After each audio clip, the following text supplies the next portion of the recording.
इंसान के जीवन में दुख बहुत आता है तो वो अध्यात्म की तरफ चला आता है। ऐसा कौन सा दुख मिल गया? अब आप बहुत कुछ चीजें याद दिला रहे हैं हमको। कई बार लोग मुझे सीधे सीधे पूछते नौकरी नहीं मिली कि छोकरी नहीं मिली। मॉन्क बनने के बाद ईगो आता है, संपूर्ण चला जाता है, या वो ईगो किसी नए रूप को धारण कर लेता है? ओहो हो, बड़ी बात कही आपने, बहुत बड़ी बात निकाली। आपको गुस्सा आता है? हाँ, क्या बात। सर्वश्रेष्ठ कभी इंसान हो सकता है कि केवल एक ईश्वर होता है? ईश्वर होता है बस। किसी ने मुझसे कहा था आपसे पूछ लें कि गौर गोपाल जी गाली देते हैं? शुभंकर जी क्या क्या सवाल पूछ रहे हैं आज आप हमको। प्यार मोहब्बत को लेकर मैंने आपकी बहुत सारी रील्स देखी है। किसी को चाहो तो वो आकर्षण होता है। झुकने से यदि आपके रिश्ते सुधर जाते हैं तो झुक जाओ। कि प्यार को समझने के लिए प्यार करना जरूरी नहीं है। हाय हाय हाय।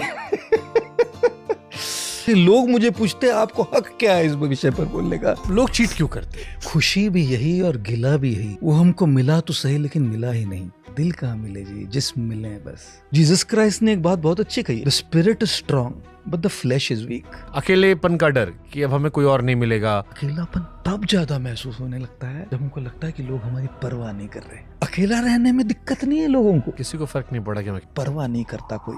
For a happy relationship, happy marriage, सबसे इंपॉर्टेंट चीज क्या है? किसी के साथ रहने में ना आपको खुश रहने के लिए बहुत ज्यादा मेहनत नहीं करनी पड़े। दूसरा, किसी के बिना अगर आप उदास रहते हो तो ठीक है। साथ रह के अगर किसी रो के रहे हो। साथ रहकर अगर आप रोज उदास रहते हो तो भाई साहब।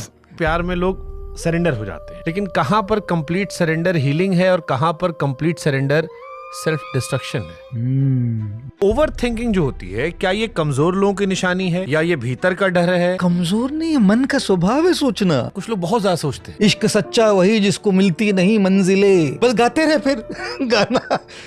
जटायु ने किया, हनुमान ने किया, सुग्रीव सोचता रहा और रावण करता रहा, दोनों उल्लू थे। बैलेंस जो है वो अचीवेबल डील है या एक इल्यूजन है? मेरे हिसाब से बैलेंस ये सबसे बड़ा मिथ है। गलत सिखा रहे हैं कि लाइफ बैलेंस्ड हो सकती है। क्या मॉन्क को भी अकेलापन होता है? बिल्कुल होता है। आप ओशो कैसे देखते हैं? तालीम में आपके और हमारे पास इतना ही फर्क है। आपने उस्तादों से सीखा है और हमने जिंदगी से सीखा है। एक ही सत्य को कई लोग अलग अलग दृष्टिकोण से देखते हैं। सहमति की बात तो कभी थी ही नहीं। चैतन्य महाप्रभु, कमल में जो शहद होता है, जो नेक्टर होता है, वो कमल जानता है उसका स्वाद क्या है? वो तो भौरा जानता है उसका स्वाद क्या है। इसलिए चैतन्य महाप्रभु जो है कृष्ण, लेकिन आए हैं राधा भाव में, ये समझने के लिए कि उनमें कितनी मधुरता है।